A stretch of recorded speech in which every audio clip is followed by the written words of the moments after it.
Automakers showing off concept cars at an auto show isn't anything special. For decades, vehicles that will never be available for purchase have been unveiled amid loud music and extravagant light shows. But at this year's Frankfurt Auto Show, the concept and the business plans of automakers was focused clearly on electricity.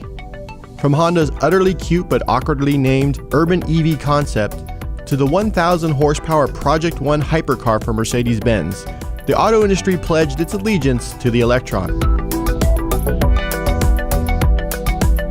Mercedes showed off 3 concepts at the auto show: the tiny autonomous Smart Vision EQ, the EQA sedan, and the impressive Project One hypercar.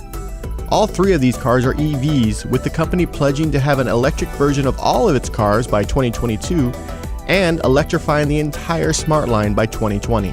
Also at the auto show, Jaguar reiterated its promise to make all of its cars electric or electric hybrid by 2020, while showing off the new, nearly ready for production version of the I-Pace EV. Not to be outdone by its luxury rivals, BMW showed off the Mini Electric and the new iVision Dynamic sedan. The Mini will be ready for the road in 2019, while the company plans to have 25 electrified cars on the road by 2025. Keeping with the 2025 timeframe, ahead of Frankfurt, Audi announced 30% of its vehicles will be electrified. While at the show, it showed off 2 autonomous vehicles that were, you guessed it, EVs.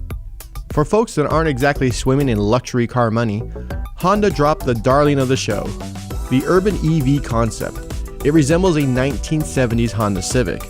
The car will go on sale in Europe in 2019, while the car company hopes to have 2/3 of its global sales be electrified in some way by 2030.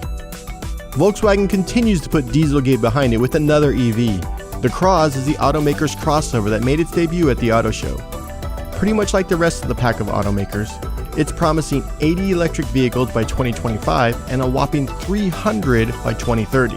So while most of us are driving gas-powered cars today, starting in 2020, it's going to be a lot easier to find a car that's got at least some sort of electrification.